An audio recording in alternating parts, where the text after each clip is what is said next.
J'aimerais bien être clair sur ce que ça veut dire cette idée de zoning. Donc il ne s'agit pas de s'opposer à une idée de mixité. Donc ce que j'ai pu entendre de ce que disait mon collègue maire de la ville de Genève, Rémi Pagani, c'est qu'au départ, il y a une idée de mixité. Au départ, il y a une idée qu'on aimerait bien que les activités artistiques soient présentes de manière décentralisée partout.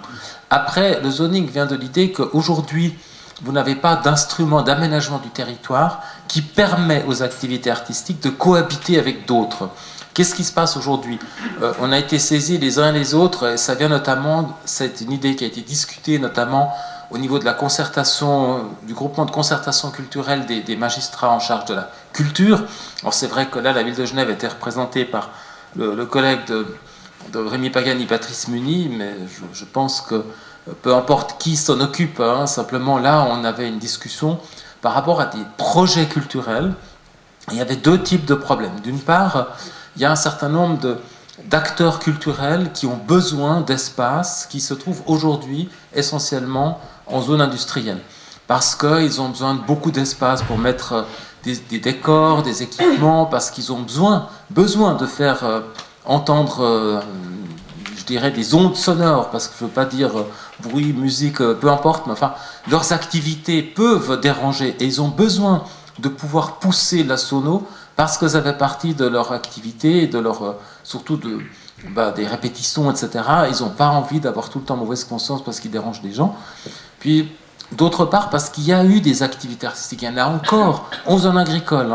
Je pense à la Touvière, par exemple, parce qu'il y a des gens qui se sont établis en zone villa, parce que quelqu'un leur a prêté un bout de terrain, etc. Il y a eu des cas, par exemple, dans une commune voisine de la mienne, où des gens s'étaient installés en zone agricole, qui n'était pas du tout utilisée pour l'agriculture, puis des voisins les ont dénoncés en disant c'est un scandale, il y a des yourtes en zone agricole, au bord de l'air, c'est un scandale, il faut les virer, etc. Et finalement, le DCT a eu d'instruire une procédure, parce qu'effectivement, au terme de la loi, ce n'est pas possible.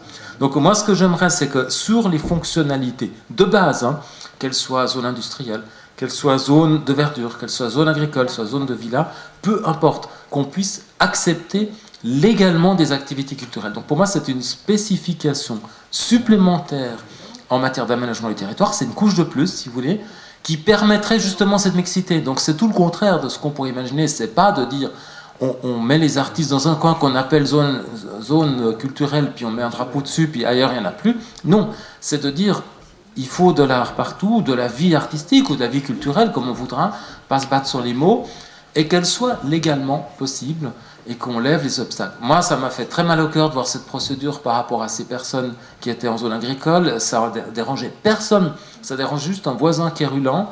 Ça me fait mal au cœur quand des gens aimeraient avoir des équipements en zone industrielle qui seraient disponibles, mais ce n'est pas possible également parce qu'ils n'ont pas d'activité économique, effectivement, parce que pour des raisons qu'on peut apprécier ou pas, la culture n'est pas considérée comme une activité économique. Je conteste d'ailleurs, je pense que c'est une activité économique, il y a des emplois, certes très mal payés, il y a des recettes, certes peut-être insuffisantes, mais enfin ça fait quand même partie, il y a des gens qui en vivent, qui aimeraient en vivre et qu'on devrait permettre d'en vivre. Alors, appelons ça économie ou pas, peu importe, mais enfin c'est en tout cas pas une activité actuellement admissible en zone industrielle. Donc voilà, l'idée elle est venue de là, donc ne la dénaturons pas, ne disons pas c'est une sorte d'apartheid culturel, surtout pas, c'est l'outil qui permet la mixité par la superposition des fonctions. Un petit peu comme dans le sport, vous savez, vous mettez des équipements sportifs, c'est en général en zone de verdure, pour mettre des mentions, zone sportive, plus ou moins équipée, etc. On est rassurés. Il fallait que je sois là pour le dire. Non, parce que le titre, c'est pas ça. Le titre, c'est pas ça, donc on est Quelle place réservée aux artistes de la cité? Ça, c'est bien. Ça, c'est bien.